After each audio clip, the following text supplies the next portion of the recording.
Family picked my sister's birthday over my tears. Then the will flipped the table. It wasn't a headline I'd seen yet, but the words were seared into my soul the moment I stepped through the ornate, gilded doors of the ballroom. The air hit me like a physical blow, thick with the cloying sweetness of lilies and the sickeningly cheerful din of hundreds of voices. It was Emily's 30th birthday, a carnival of excess, a monument to her relentless pursuit of adoration. And I had just come from the sterile, hushed room where I watched the last breath leave my father's body. The stark contrast was a fresh wound, gaping and raw. He was gone, irrevocably, finally, devastatingly gone. And they were celebrating. My hands were shaking, visibly, uncontrollably, not from cold, but from a tremor that originated deep within my core, a seismic shockwave of grief and disbelief. Every laugh, every clinking glass, every saccharine note of the live band felt like a hammer blow against my skull. How could this world, this room, continue spinning and laughing when the man who had been my quiet son, my only source of warmth in this cold family orbit, had just extinguished? I saw her then, shimmering across the room like a sequined serpent. Emily, a vision in emerald green, a color that should have symbolized life and vitality, but on her, it felt predatory, almost venomous. Her perfect blonde hair was a cascade of artificial waves, her smile plastered on, wide and dazzling for the crowd. She moved through her guests, a queen on her throne of material wealth and superficial charm. Our eyes met across the opulent expanse, and her smile didn't soften. It tightened. Annoyance flickered in those calculating blue eyes so unlike our father's kind, knowing gaze. Olivia. Good heavens, look at you, she trilled, her voice cutting through the noise, drawing attention. Heads turned. Of course. They turned? Emily demanded an audience. You look like you've seen a ghost. Honestly, wipe that mournful look off your face. It's dragging down the mood. We're about to do the cake cutting. My father's heart had stopped beating hours ago, and she was talking about cake cutting. The disconnect was so profound. It felt like falling into an abyss. I swallowed, the lump in my throat thick and painful. Emily. I managed, my voice raspy, barely audible above the clamor. I can't. Her laughter, which had been so bright, died abruptly. A cold, hard mask settled over her features. Can't what? Blow out my candles, congratulate me. Don't be ridiculous. Olivia, this is my birthday. This is important. Important. Her party was important. My father's death was not. The hierarchy was brutally clear, etched in the unforgiving lines of her face. The father who had taught me how to hold a pencil just right to sketch, who saw the artist in the quiet girl, who had been the only one who ever seemed to see me at all, was gone. And his absence was an inconvenience. Dad passed away this morning, I said, the words tumbling out, raw and heavy with grief. I didn't try to control the tears anymore. They spilled over, hot and relentless, blurring the glittering room into a distorted, cruel caricature. The effect was not silence. It was a ripple of awkwardness. A few polite gasps swallowed quickly. Most conversations didn't even falter. A few pitying glances, quickly averted. It was as if I had committed a social faux pas, like spilling a drink or wearing the wrong dress. My father's death was not a tragedy to them. It was an interruption. Then my mother materialized beside Emily, her face a carefully constructed facade of distress. Her eyes, however, darted nervously at the guests, assessing the damage my announcement might have caused. Olivia, darling, please, she hissed, her voice low but sharp, her hand gripping my arm, her manicured nails digging into my skin. Not here, not now. We agreed. Tonight is about Emily. We'll deal with everything else later. We agreed. The words were a second dagger in my heart. They had planned this. Planned to keep his death a secret. An inconvenient truth to be hidden away so as not to spoil the Golden Girls' spotlight. They hadn't told me about their agreement, my grief, my relationship with my father, my right to mourn openly. None of it mattered. Only Emily's perfect, glittering facade mattered. I looked at them, my mother and sister, standing side by side, united in their shallow self-interest. They were strangers, cruel, indifferent strangers who valued appearances and social standing above love, above loss, above blood. The world felt like it was tilting. The air grew thin. I couldn't breathe in this suffocating atmosphere of denial and heartlessness. Tears streamed down my face, hot and stinging, but beneath them, a flicker of something else began to stir. Not just sorrow, but a cold, hard core of righteous fury. They had chosen their path, paved with indifference and betrayal. They had chosen a party over my profound, soul-shattering grief. They had chosen glitter over tears. They thought they could bury my father's memory and my pain beneath the weight of Emily's lavish celebration. They were wrong, horribly, fundamentally wrong. I pulled my arm from my mother's grasp, the physical break a mirror of the chasm that had just opened between us. I turned and walked away, not just from the ballroom, but from the illusion of family I had desperately clung to for so long. The sound of the party receded, but the image of their faces, Emily's fury, my mother's anxious calculation, was burned into my mind. They had picked a fight. They had chosen the battlefield, and they had no idea the force they had just unleashed by choosing my sister's birthday over my tears. The will. Oh, the will was going to flip their entire world upside down. But first, I had to survive this moment and figure out how to fight back. I stumbled out of the suffocating opulence of the ballroom, the sounds of forced merriment fading behind me like a cruel, mocking echo. The cool night air of Charleston was a shock, a sudden gulp of reality after the hallucinatory spectacle inside. I stood on the sidewalk, utterly exposed, utterly alone, the city lights blurring through a fresh flood of tears. This wasn't just about the last few hours. This was the brutal summation of a lifetime.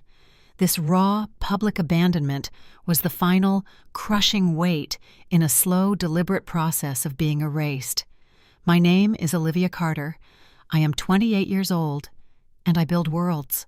As a freelance interior designer, I find solace in the quiet language of space, in coaxing beauty from the overlooked, in creating havens for others. My passion is a silent rebellion against the clamor and superficiality that has always defined my family. I am tall, my dark hair often framing a face that, even in youth, carried the weight of unspoken sadness. My eyes, I've been told, are too intense, too revealing of an inner landscape no one else bothered to explore. My style is minimalist, a deliberate shedding of the excess that clings to the rest of my family like a second skin. It is a form of self-preservation, a refusal to participate in their gilded cage. Emily Carter, my sister, 30 years old today, the undisputed, blinding supernova at the center of the Carter family solar system.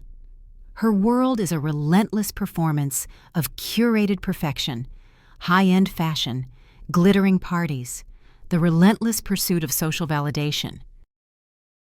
She owns a boutique, a temple to fleeting trends and inflated prices, and she lives for the admiring gaze of others. Blonde, radiant, her smile a weapon she deploys with ruthless efficiency. Emily is the physical embodiment of everything I am not, and everything my family values. While I sought depth, she craved surface. While I built spaces for living, she built stages for showing off. From the moment I was born, the dynamic was set. Emily was the heir apparent to the family's social ambition, the golden child who effortlessly embodied the extroverted, privileged image my mother so desperately clung to. I was the quiet anomaly, the introvert who preferred the company of books and sketchpads to debutante balls and tea parties. My mother, a woman whose own identity withered without the reflection of her daughter's social triumphs, lavished attention, praise, and resources on Emily. Emily's every minor achievement was a cause for grand celebration. My own milestones, hard-won and deeply meaningful to me, were met with cursory acknowledgement, if any.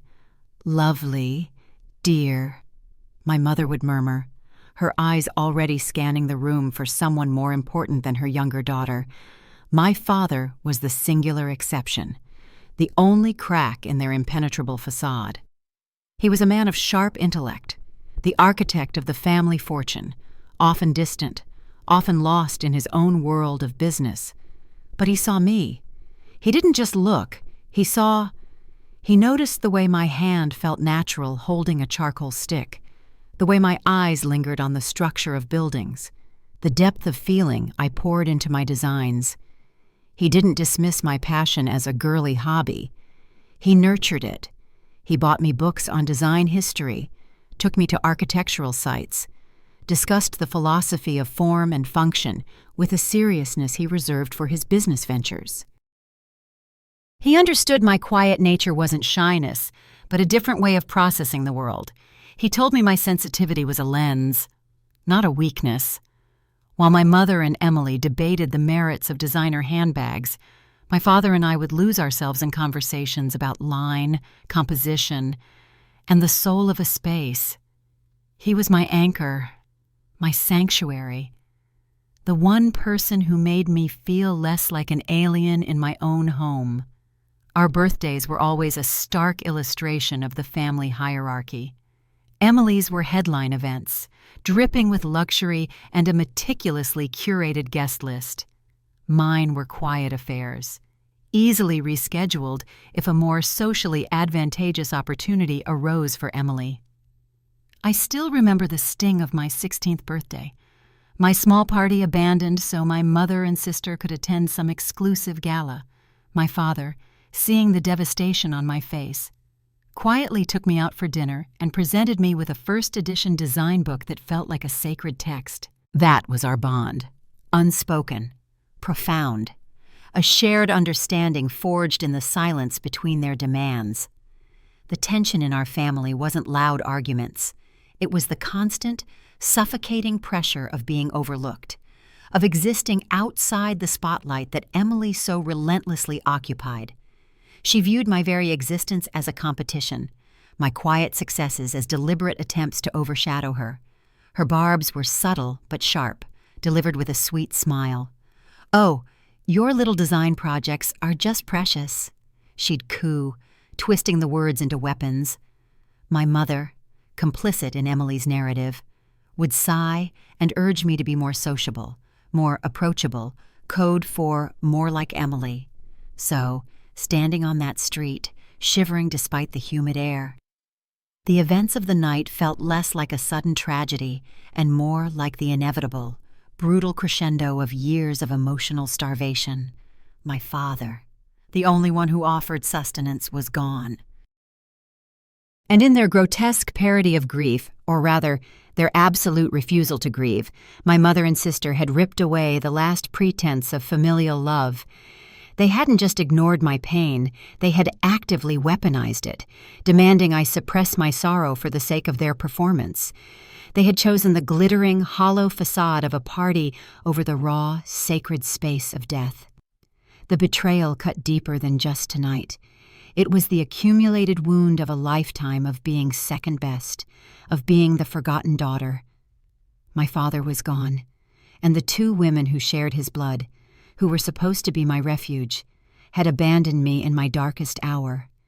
They had left me to drown in my grief while they danced under the chandeliers. But drowning was no longer an option. In that moment of profound isolation, a transformation began. The years of quiet acquiescence, of trying to fit into a mold that was never meant for me, shattered. They had seen the quiet artist, sensitive and easily wounded. They hadn't seen the core of resilience, the inner fortitude forged by years of navigating their neglect. They wanted a performance. They wanted to maintain their polished facade. Fine, I would give them a show, but it wouldn't be the one they expected. They had chosen a sister's birthday over a daughter's tears, and in doing so, they had just written the opening act for their own downfall. And the will. The will was the match that would set their perfectly constructed world ablaze. The night of Emily's birthday party blurred into a hazy nightmare fueled by shock and sorrow. I didn't go back to the hotel. I couldn't face them. Instead, I drove aimlessly through the quiet streets of Charleston, the city that had always felt like a beautiful cage. The vibrant colors of the historic buildings seemed muted, the charming gas lamps casting long, mournful shadows. I ended up parked by the Battery, watching the dark water, the salty air doing little to cleanse the bitter taste in my mouth. My father was gone, the one person who had truly seen me, truly loved me for who I was no longer in the world, and my family, my own mother and sister, had treated his death as an inconvenient footnote to a party. The depth of that cruelty was a physical ache, settling in my bones. The next few days were a blur of necessary tasks handled with a chilling efficiency by my mother and a team of lawyers. There was no public announcement of his death until days after the party, a carefully worded obituary appearing in the paper that mentioned his business acumen and community involvement, but said little about the man himself. There was no period of quiet family mourning. Instead, there were hushed phone calls, logistical discussions about the funeral arrangements, which were handled with the same meticulous planning usually reserved for Emily's events, and an almost palpable sense of getting things done so life could return to normal. Their normal, Emily, after the initial shock of my announcement at her party wore off, quickly reverted to her default setting, self-pity mixed with thinly veiled anger. She acted as though my father's timing had been a personal affront. Couldn't he have just waited? I overheard her saying to my mother, her voice a petulant whine. It ruined everything. Not we lost Dad, but it ruined everything. The sheer, staggering narcissism was breathtaking. My mother, predictably, fussed over Emily, validating her feelings of being somehow wronged by her father's death. I existed on the periphery, a ghost in my own home. My grief, a solitary burden no one wanted to acknowledge. They treated me with a strained politeness, a wary distance, as if my sorrow were contagious, or worse, an accusation. The funeral was a grand, impersonal affair, more a corporate tribute than a farewell to a loved one. Dignitaries, business associates, and the Charleston elite filled the pews. My mother played the grieving widow with practiced elegance, accepting condolences with a trembling hand and a carefully composed expression. Emily, dressed in designer black, was the picture of somber beauty. Her grief performed for the cameras and the crowd. I sat slightly apart, a dark shape swallowed by the vastness of the church, my tears silent, real, and entirely my own. No one approached me. Not really. A few distant relatives offered awkward pats on the shoulder, but mostly, I was left alone in my authentic sorrow, a stark contrast to the carefully orchestrated grief around me. It solidified the feeling that I was not truly part of their world, not even in death. The true escalation came a week later, in the sterile oak-paneled office of our father's lawyer, Mr. Abernathy. My mother, Emily, and I were summoned for the reading of the will. The atmosphere was heavy with unspoken expectation. Emily fidgeted, adjusting her silk scarf, clearly envisioning the distribution of assets, the houses, the investments, the significant stake in Carter Industries. My mother sat ramrod straight, her hands clasped tightly in her lap. Her expression a mixture of anticipation and practiced solemnity. I sat quietly, apart from them as usual, my mind still numb with grief. The idea of inheritance feeling surreal and utterly unimportant compared to the gaping void my father's absence had left. I expected the bulk of the estate, the business, the legacy, to go to my mother, and perhaps a significant portion to Emily, the daughter groomed for the spotlight. I expected a modest trust fund, maybe a piece of property, enough to ensure my financial security, a final act of quiet care from my father, but nothing that would shift the established power dynamic. Mr. Abernathy cleared his throat, adjusted his spectacles, and began to read. The legalese washed over me at first, a dull drone in the background of my grief. Standard clauses about debts and executors. Then the language shifted. His voice became clearer, the words slicing through the quiet tension in the room. He detailed the substantial bequests to various charities, organizations my father had quietly supported over the years, a fact neither my mother nor Emily seemed aware of, judging by their slight, startled intakes of breath. Then came the family distributions. Specific pieces of jewelry to my mother, a trust established for her ongoing care and lifestyle that was generous but nowhere near the outright control she likely expected. A separate, sizable trust for Emily, enough money to fund her lavish lifestyle and boutique indefinitely, ensuring she would never want for material comforts. Emily's face relaxed slightly.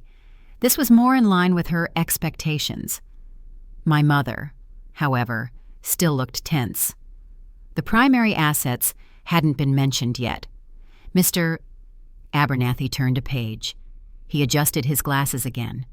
A slight pause that felt like an eternity. Then he read the clause that shattered the carefully maintained peace in the room, the words landing like bombs. To my daughter, Olivia Carter, recognizing her unique vision, dedication, and the quiet strength I have long admired. Mr. Abernathy read, his voice steady. I bequeath the entirety of my controlling interest in Carter Industries, along with the primary residence and its surrounding properties, and the residual balance of my estate. My breath hitched. The room went utterly silent, the air thick with disbelief. I stared at Mr. Abernathy. Sure I had misheard. Carter Industries, the primary residence, everything. The quiet strength he admired, those words. They were my father's voice, reaching out from beyond the grave, a final, powerful affirmation of the bond we shared, of the part of me only he truly saw. It was validation, so profound and unexpected that it stole my breath. The silence stretched, taut and unbearable. Then it snapped. My mother gasped, a sharp, guttural sound. Her face, moments before a mask of practiced composure, crumpled into something ugly and disbelieving. What? No, that's impossible. Emily's reaction was volcanic. Her eyes widened in disbelief, then narrowed into slits of pure, venomous fury. Olivia. The business. You must be mistaken. Mr. Abernathy. That's absurd. That quiet little, her running dad's company. He would never. Her voice rose, shrill and hysterical. He would never give it to her. He always intended for me to have a major role. Mother. Tell him. This is wrong. This is a mistake. Mr. Abernathy remained calm, his gaze steady as he looked from Emily to my mother. The will is unambiguous. Miss Carter. It was drawn up 2 years ago and reaffirmed 6 months ago. Your father was of sound mind. His intentions are clearly stated. My mother found her voice again, trembling with outrage. But the house, the company that was meant for. She trailed off, her eyes fixing on me with a look of utter revulsion. The mask of grief was gone, replaced by naked greed and furious betrayal. He must have been coerced, Olivia. What did you do? My head reeled. The shock of the inheritance, the overwhelming surge of unexpected validation from my father, was instantly overshadowed by the tidal wave of their hostility. Coerced. What did I do? I did nothing but grieve him while they planned a party. I didn't do anything. I said, my voice shaking, but not from sorrow this time. It was the tremor of shock, yes, but also something new, something cold and hard beginning to solidify within me.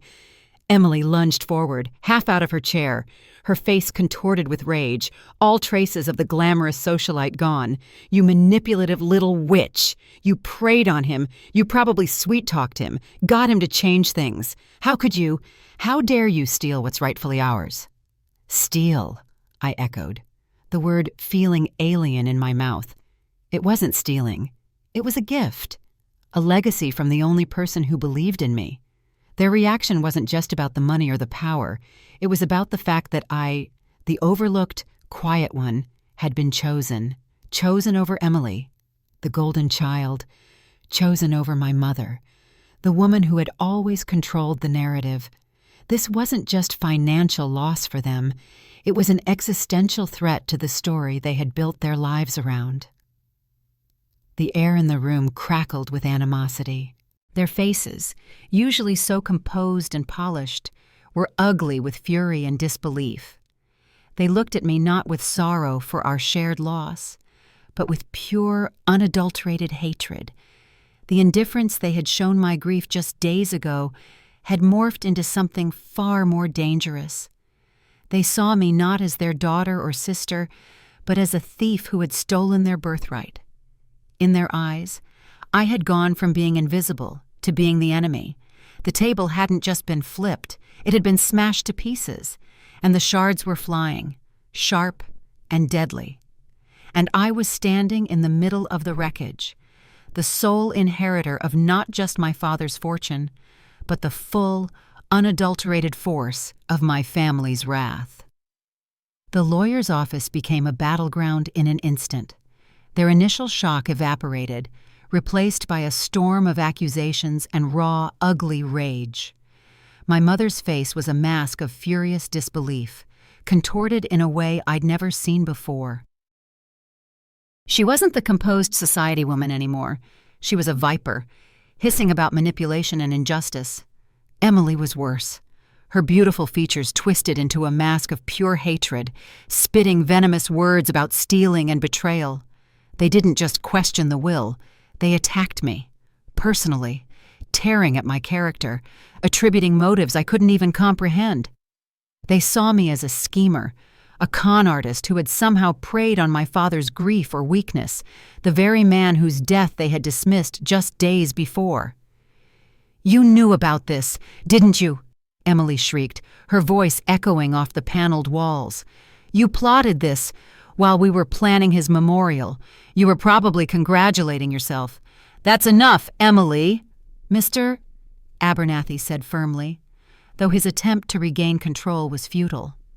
"No, it's not enough," my mother cut in, her voice trembling with fury. He was clearly not in his right mind. Giving everything to her, it's preposterous. Olivia has no experience running a company. She's a decorator, for heaven's sake. This is illegal. We'll contest this immediately. Illegal? Preposterous? A decorator? Their words rained down on me, sharp shards of contempt. For a moment, I felt the familiar urge to shrink, to disappear, to make myself small and invisible, as I had done so many times before, under the weight of their disapproval. The sheer force of their combined anger was overwhelming, suffocating. They were a united front of fury, and I was alone, reeling from the shock of the will and the devastating realization that their indifference had curdled into outright hostility. I looked from my mother's blazing eyes to Emily's contorted face. All the years of subtle slights, of feeling less than, of being the overlooked one.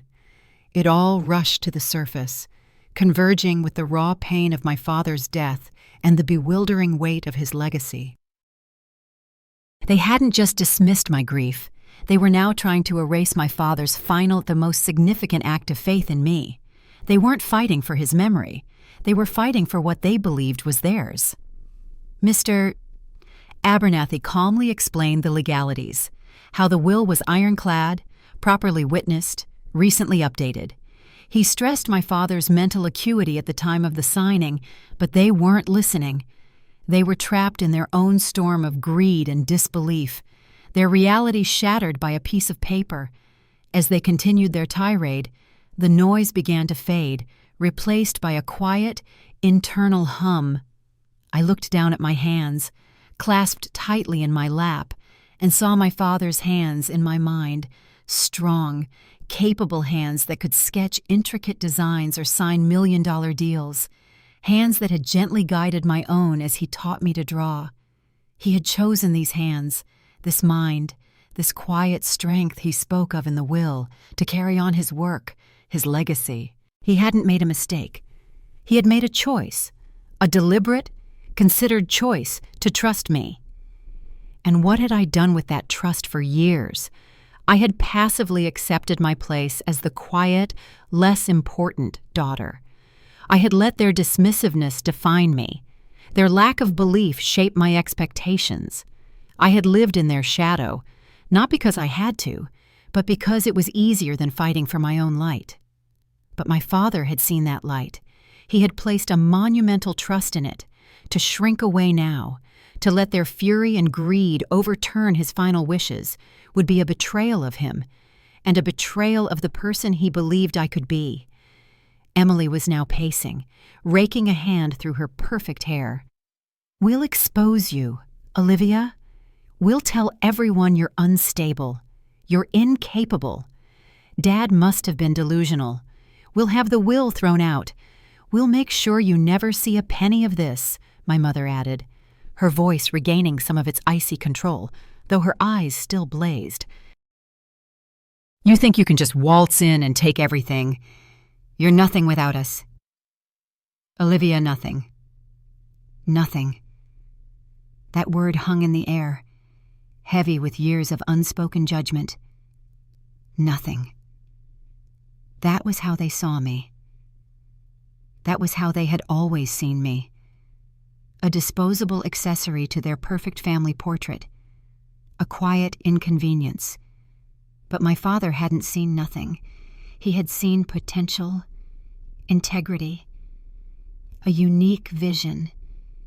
In that moment, something shifted within me. The fear, the shock, the overwhelming sadness. They didn't disappear, but they were joined by a slow, steady burn of resolve. It wasn't just about money. It wasn't just about the company. It was about my father's memory, about his belief in me, about finally claiming my own space in the world they had tried so hard to deny me. They had chosen their path of malice and obstruction. They had underestimated me one last time. I took a deep breath, the first calm breath I had taken since my father died. The sound of their accusations seemed to recede again, becoming background noise. I looked at them, not with the eyes of the hurt, overlooked girl, but with the eyes of the woman my father believed I was. "You can try," I said, my voice quiet, but clear and steady.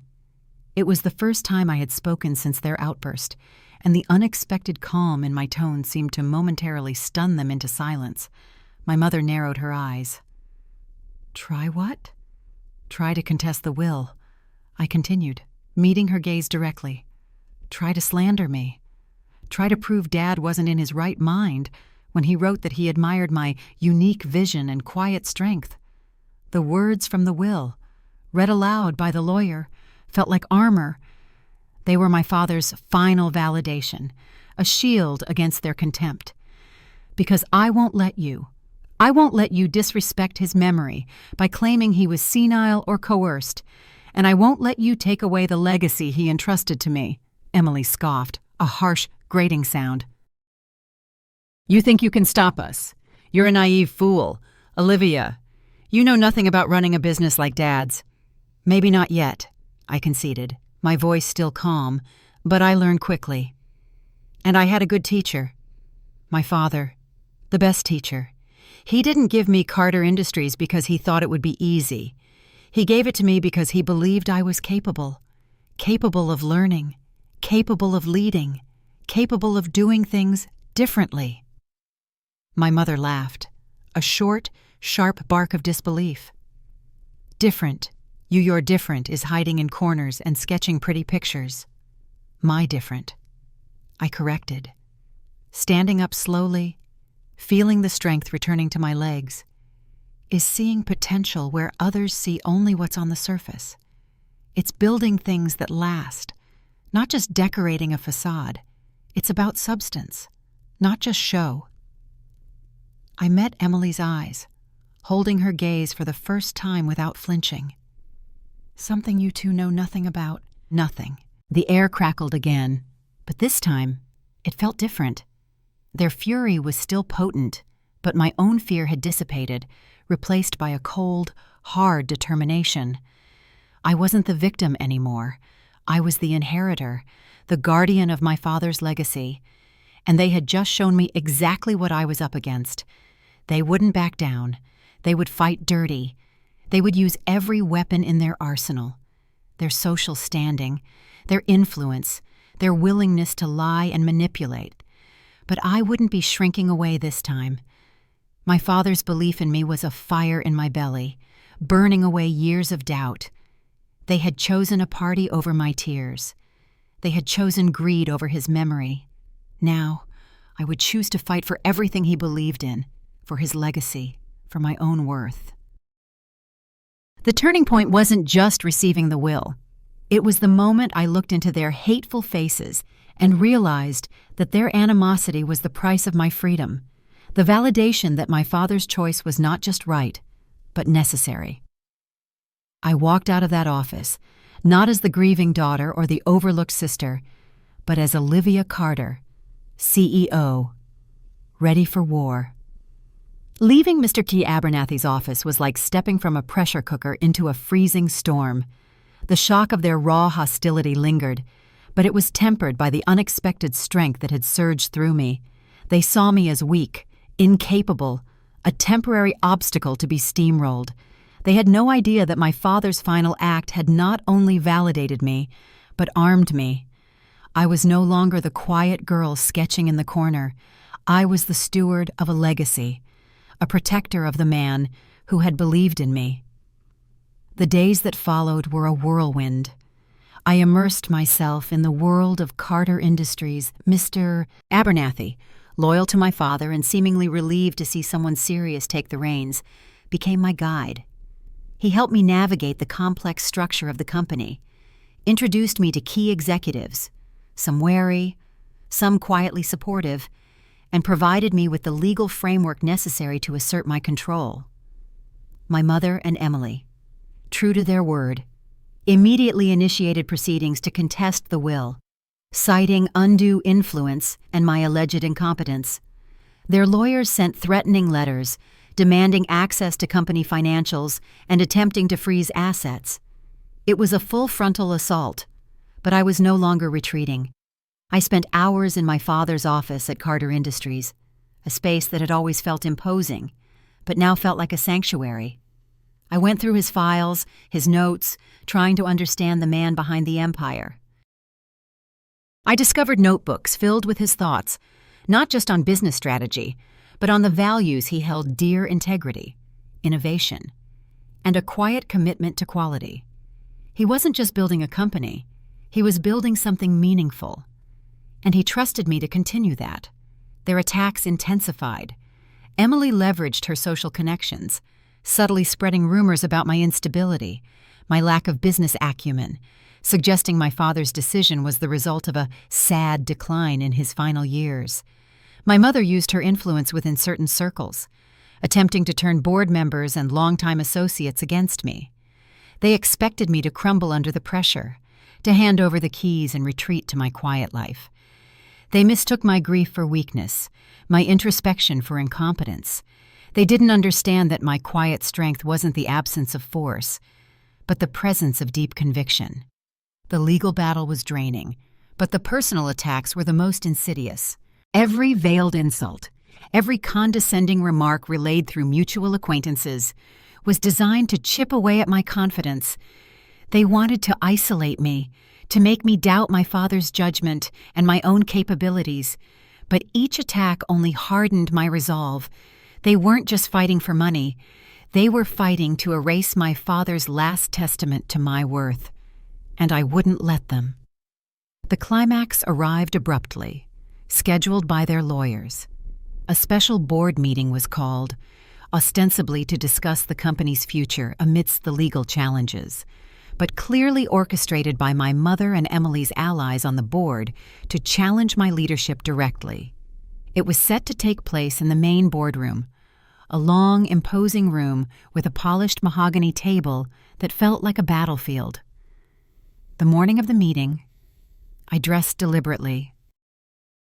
Not in the severe power suits my mother favored, but in a simple, elegant dress in a deep, calm blue, a color that felt grounded and strong, reflecting my own design philosophy. I wore the small silver locket my father had given me years ago.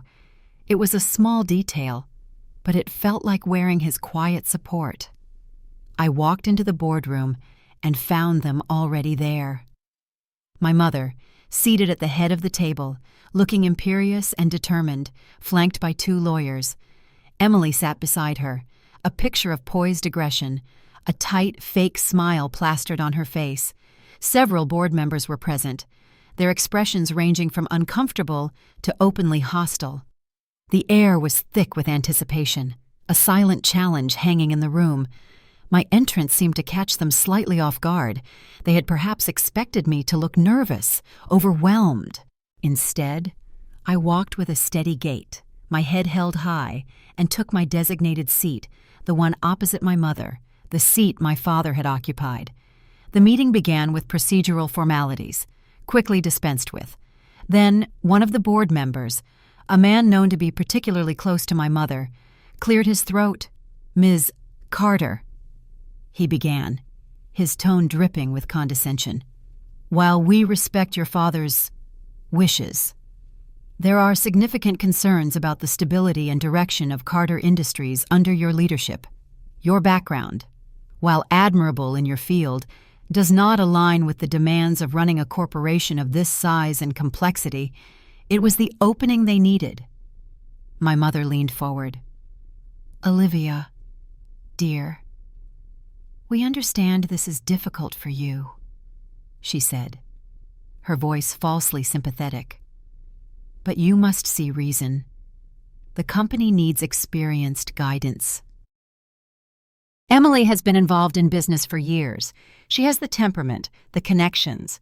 "Oh, I'm not saying I need control," Emily interjected, playing her part perfectly. "But perhaps a co-leadership with someone more qualified to handle the practicalities." Her eyes flicked towards me, a smirk playing on her lips.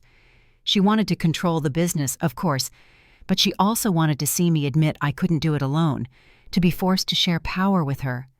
It wasn't just about the money, it was about breaking me. Their lawyers chimed in, detailing the ongoing legal challenge, painting a picture of uncertainty that only my capitulation could resolve. They highlighted the potential damage to the company's reputation, its stock price, its relationships with clients. The message was clear. Stepping aside was the only responsible option. For a few moments, I let them speak, their words washing over me. I saw their strategy clearly paint me as incapable, undermine my authority, and force me to yield through legal pressure and public shame. It was the same strategy they had used my whole life: diminish, dismiss, control. But this time, I had my father's voice in my head. Quiet strength, unique vision. He hadn't left me the company because he thought I was a carbon copy of him.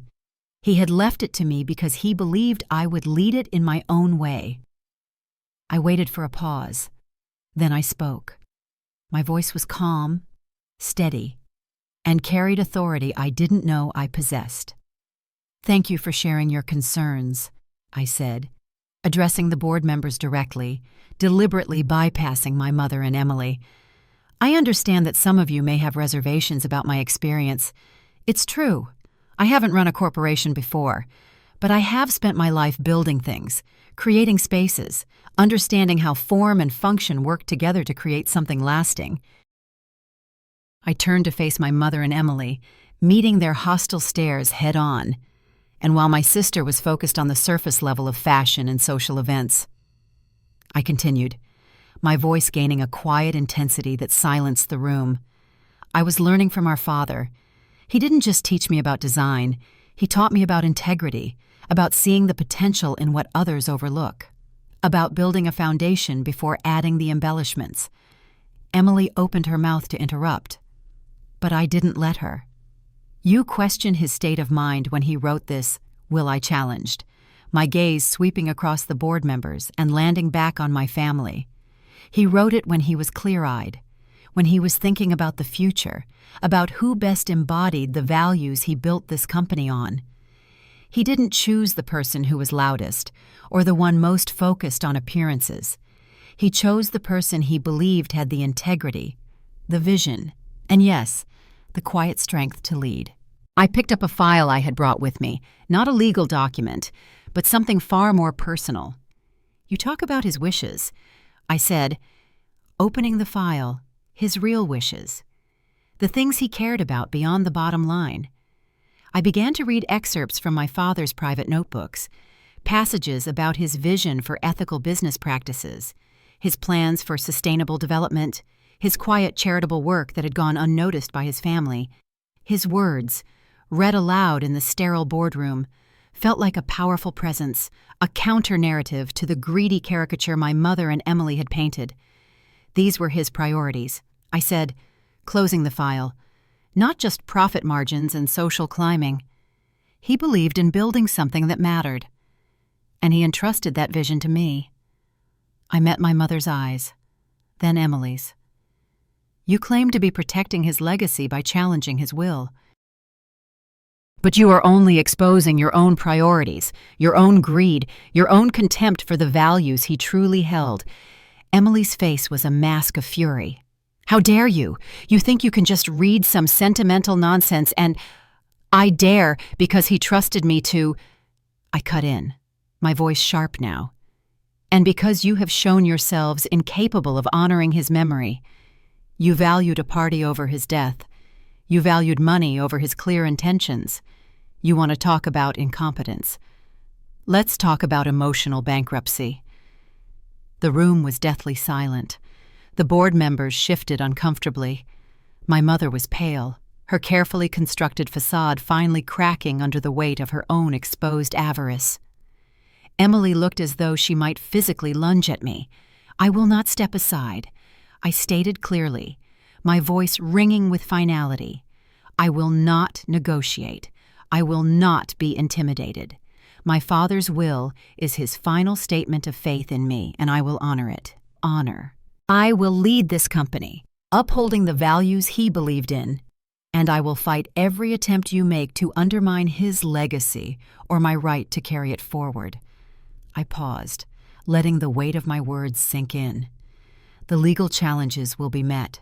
The rumors will be addressed with the truth, and the contempt you have shown for his memory, and for me, will no longer go unanswered. I stood up, gathering my things. The confrontation was over, at least for now. The battle was far from won, but the turning point had passed. I had faced their combined wrath, their contempt, their greed, and I had not broken. I had stood in my father's truth and my own quiet strength. I had flipped the table they thought was set in their favor, scattering their expectations and exposing their ugly reality for all to see. The consequences were immediate and palpable. Stunned silence. Open hostility. the clear understanding that the quiet girl they had always dismissed was now a force to be reckoned with. The war was on. The silence that followed my declaration in the boardroom was broken only by the rustle of papers as Mr. Abernathy discreetly packed his briefcase. My mother stared at me, her face a mask of frozen fury, while Emily looked as if she were about to spontaneously combust. The board members avoided eye contact, shifting uncomfortably. They had come expecting a quick win, a return to the predictable order of things. Instead, they had witnessed a seismic shift. The quiet daughter they had ignored, revealing a core of steel forged in grief and betrayal. Leaving that room felt like shedding a heavy skin. The fear was still there, a low thrum beneath my skin, but it was no longer paralyzing. It was a reminder of the stakes, a fuel for the fight ahead. The legal battle escalated exactly as I predicted. My mother and Emily pressed forward with their challenge, their lawyers employing every tactic: depositions, subpoenas, attempts to dig up anything that could be twisted into evidence of my supposed instability or undue influence. It was ugly, invasive, and relentless. But I was ready. The woman who sat across from their sneering lawyers was not the girl who had cried silently at her father's funeral. I answered their questions calmly, factually, refusing to be provoked by their thinly veiled insults and blatant misrepresentations. Each attack they launched, each lie they told, only reinforced the righteousness of my father's decision and strengthened my resolve to protect his legacy. Mr. Abernathy and his team were formidable, armed with clear documentation and the truth. But my own composure and unwavering stance became my greatest defense. The public fallout was inevitable. The news of the contested will and the dramatic details that leaked from the courtroom, Emily's outburst, my mother's accusations, became fodder for the local tabloids and social media gossip, the headline I had envisioned on that dreadful birthday night. Family picked my sister's birthday over my tears. Then the will flipped the table, felt less like a premonition and more like a matter of fact. Friends of the family took sides. Some, those who had seen through the Carter facade over the years, offered quiet support. Most, however, clung to the familiar narrative, whispering about my supposed manipulation, shaking their heads at the tragedy of the family divided. Emily, of course, used her social media platforms to subtly paint herself as the wrong daughter, grieving her father while fighting for his true vision, a vision that apparently involved her controlling his millions. While the legal and public battles raged, I focused on the company. I focused on Carter Industries. Wasn't just a name. It was hundreds of employees, ongoing projects, a reputation built over decades. Stepping into my father's role was daunting. A steep learning curve filled with complex financials, strategic decisions, and the weight of responsibility. But I approached it the way I approached design, by understanding the structure, identifying the core values, and envisioning the potential for transformation. I spent time in different departments, listening to the long-term employees, many of whom remembered my father not just as a boss, but as a man of integrity.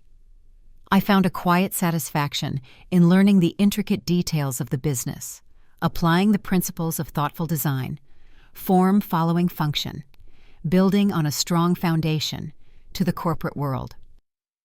I implemented some of the initiatives I'd found in my father's notebooks, focusing on ethical sourcing, sustainable practices, and creating a more collaborative work environment. It wasn't about making radical, splashy changes overnight. It was about steering the company towards the values my father had quietly championed. My relationship with my mother and Emily became a desolate wasteland. The legal battles were the only interactions we had, mediated by lawyers, devoid of any shred of familial warmth. The depth of their resentment was bottomless. They couldn't accept that I, the overlooked, quiet sister, was capable of leading, capable of succeeding where they felt they had been denied. Their attacks became more desperate as their legal case weakened. Mr. Abernathy was right. The will was solid. My father had been meticulous. Months turned into a year. The legal challenge eventually crumbled. The evidence of my father's sound mind, the clarity of his intentions, and my steady, competent handling of the company affairs proved insurmountable obstacles for their baseless claims. The court ruled in my favor, upholding the will in its entirety. I was the sole legal inheritor of Carter Industries and the bulk of my father's estate. Winning felt quiet. There was no triumphant fanfare, no moment of grand vindication, just the sterile finality of a legal judgment. For my mother and Emily, it was a devastating defeat, not just financially, but to the very core of their identity and perceived status. They were left with their trusts, substantial but far less than the empire they believed was their birthright. The houses, the company, the undeniable power. It was all mine. The aftermath wasn't a sudden reconciliation or a dramatic downfall for them. They retreated into their world, their resentment simmering, a constant, low-grade fever. Emily continued running her boutique, her social media carefully curated to project an image of effortless glamour, though the sharp edge in her online presence was now more pronounced, her veiled jabs at me more frequent. My mother maintained her social standing, her circle perhaps smaller, whispers following her, the carefully constructed facade showing hairline cracks. We existed in the same city, sometimes even the same social orbit, but we were galaxies apart. The family unit, as I had known it, was irrevocably broken. But in the ruins of that relationship, I found something unexpected: freedom. Their disapproval no longer held power over me. Their opinions were irrelevant. I was no longer defined by their gaze, by their expectations, by my place in their rigid hierarchy. I was defined by my own actions, my own values, and the legacy I was building based on my father's trust. Leading Carter Industries wasn't just about running a business. It was about honoring the best parts of my father, the parts only I had truly seen. It was about proving his faith in me was not misplaced.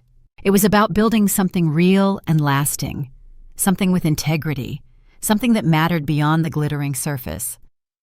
My design work took on a new dimension.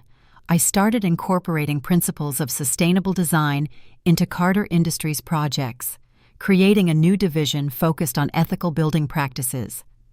My quiet strength, the very quality they had dismissed, became my greatest asset, enabling me to listen, to observe, to build consensus, and to lead with a calm determination that was far more effective than bluster or theatrics. I hadn't set out to destroy my family or seize an empire. I had simply wanted to be seen, to be loved, to grieve my father in peace, but their choice to prioritize a party over my tears, their subsequent greed and hostility, had forced me onto a different path. They had underestimated the quiet daughter, the one who saw the world differently. They had tried to bury me in their shadow, but my father's will and my own resolve had brought me into the light. The table had been flipped, spectacularly. Their world of assumed privilege and control had shattered. My world, once confined to the quiet corners, had expanded to encompass a legacy, a responsibility, and a newfound sense of self. I carried the weight of leadership, the loneliness of estrangement, but also the quiet satisfaction of honoring the man who had believed in me. My tears had been ignored, but they had watered the ground from which my strength grew, and the will wasn't just about inheritance, it was about affirmation. It was my father's final, powerful declaration that the quiet daughter was the one most worthy of carrying his name, his values, and his future forward. I was no longer just Olivia Carter, the interior designer. I was Olivia Carter, CEO, and I was finally, truly seen.